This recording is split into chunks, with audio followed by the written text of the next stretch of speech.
Assalamualaikum warahmatullahi wabarakatuh. Bismillahirrahmanirrahim. Perkenalkan, nama saya Nurul Husna dari Prodi S1 Manajemen.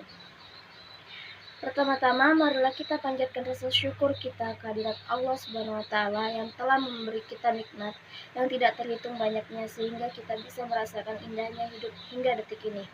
Kedua, tak lupa dan jangan sampai kita lupa, semoga salawat serta salam selalu tercurah kepada Nabi Muhammad SAW yang telah berlalah di medan juang dakwah demi tersebarnya agama Islam. Begitu juga kepada para keluarganya dan sahabatnya serta pengikutnya hingga akhir zaman. Tema yang akan saya bahas pada kultum kali ini adalah tentang sedekah. Bagaimana Islam memandang sedekah? Sedekah dalam agama kita termasuk dalam amal yang diutamakan untuk dikerjakan. Sedekah mempunyai banyak sekali keutamaan dan manfaat yang akan diperoleh oleh seseorang yang mengamalkannya. Sedekah juga pada dasarnya dalam praktiknya bisa menjadi pembeda antara seorang mukmin dengan non-mukmin. Walaupun bukan dalam ranah status melainkan maknawi, sedekah memiliki sejumlah keutamaan dan keistimewaan. Dalam surah At-Taubah ayat 103, sedekah bertujuan untuk menyucikan harta dan diri muzaki agar menjadi penentram batin mereka.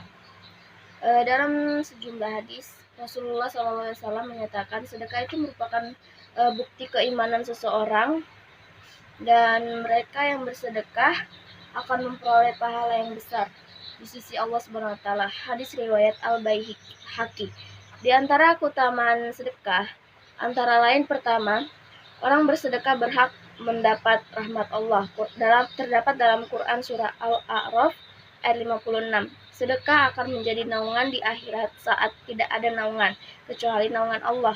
Sesungguhnya sedekah itu memadamkan panasnya kubur dan hanyalah seorang mukmin yang mendapatkan naungan pada hari kiamat nanti dengan sedekahnya. Hadis riwayat Tabrani dan Baihaqi. Kedua, sedekah memadamkan murka ilahi. Sedekah rahasia atau tersembunyi itu memadamkan amarah ilahi. Hadis riwayat Tabrani dan Ibnu Asakir. Ketiga, sedekah menolak mati dalam keadaan su'ul khotimah atau akhir yang buruk. Akhlak buruk adalah kejelekan, kuat ingatan adalah mengembangkan, dan sedekah menolak mati su'ul khotimah. Hadis riwayat Al-Baihaqi. Keempat, sedekah menjadi sebab disembuhkannya penyakit. Obatilah orang-orang sakit dengan sedekah. Bentengilah hartamu dengan zakat, dan sesungguhnya zakat itu menolak peristiwa mengerikan dan penyakit. Hadis riwayat Ad-Dailami dari Ibnu Umar. Kelima, sedekah itu akan mendapatkan keberkahan dalam hidup dan tambahan rezeki. Barang siapa menafkahkan hartanya, maka akan diberi keberkahan darinya. Dalam hadis lain disebutkan, tidaklah sedekah itu mengurangi harta dan tidaklah pemberian maaf itu kecuali ditambah kemuliaan oleh Allah, dan tidaklah seseorang tawadhu karena Allah kecuali dia akan mengangkat derajatnya. Hadis riwayat Muslim. Al-Quran dan hadis banyak memberitakan pada kita tentang sedekah ini, mulai dari pahala yang diperoleh hingga manfaat yang bisa didapatkan apabila bersedekah. Tentu kita sering mendengar tentang pahala yang diperoleh seseorang apabila bersedekah atau manfaat dari bersedekah itu sendiri. Nah, yang perlu digarisbawahi dan mendapat perhatian lebih di sini adalah kebanyakan dari kita hanya mendengar, tahu, mengerti, tapi tidak mengamalkannya. Seolah-olah hanya dijadikan tambahan ilmu semata tanpa ada amal yang mengikutinya. Tentu ini hal yang seharusnya tidak terjadi pada diri seorang muslim yang baik, sehingga perlu kiranya kita ketahui apa saja yang harus dilakukan agar kita bisa melakukan amal tersebut. Dalam pembahasan kali ini akan lebih menyangkut tentang sedekah. Hal utama yang harus menjadi bekal kita tentu ilmu tentang sedekah tersebut, karena apapun itu, Amal tanpa disertai ilmu, maka akan salah nantinya, entah dalam langkah-langkahnya atau dalam niat dan prakteknya.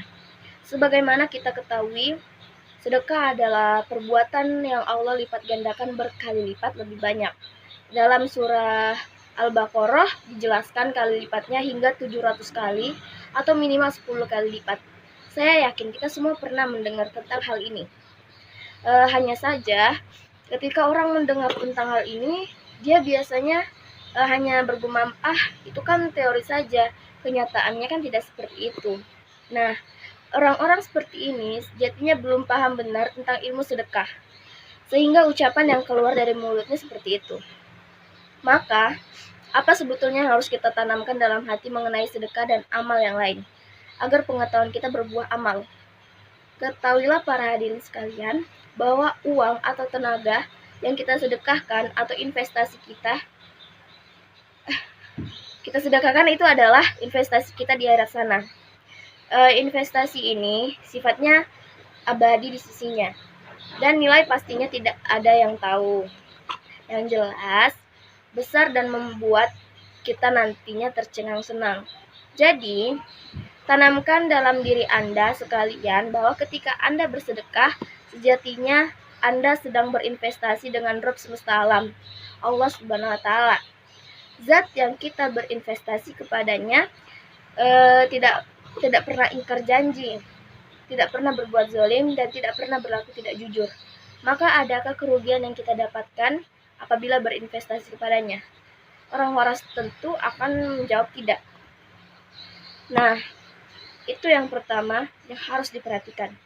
Ini tentang mindset kita. Hal kedua yang harus diperhatikan adalah tentang iman atau percaya sepenuhnya terhadap janji yang Allah Subhanahu wa Ta'ala janjikan dalam Al-Qur'an. Perkara keyakinan akan benarnya janji ini saya kira sangat penting untuk dilakukan ketika kita akan sedang dan sesudah beramal. Ini jugalah yang akan mendorong kita dalam melakukan amal tersebut lebih baik dan lebih baik lagi dari waktu ke waktu. Dalam hal ini amalnya adalah sedekah. Pertanyaannya, sudahkah kita yakin akan kebenaran dengan ilmu yang sudah kita ketahui tentang sedekah? Atau pengetahuan yang kita tahu hanya menjadi hiasan dalam memori saja? Maka hal kedua yang harus dilakukan adalah menumbuhkan keyakinan akan keutamaan sedekah di sisi Allah Subhanahu wa Ta'ala, sehingga dari keyakinan yang kita pupuk sedikit-sedikit itu bisa menjadi benteng kita yang kokoh dalam menjalankan amal ini. Kedua hal di atas kiranya yang perlu mendapatkan perhatian lebih dari kita sebelum bersedekah. Agar apa? Agar kita bisa bersedekah secara terus-menerus dan semakin percaya akan janji Allah Subhanahu wa Ta'ala. Misalnya, hasil hari sedekah itu belum terlihat di dunia, insya Allah di akhirat kita akan memetik buahnya.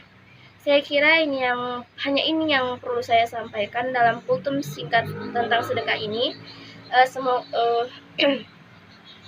Semoga kultum singkat ini bisa diambil manfaatnya oleh hadirin sekalian. Akhir kata saya mohon maaf apabila ada salah kata. Semua yang benar datangnya dari Allah Subhanahu wa Ta'ala. Wassalamualaikum warahmatullahi wabarakatuh.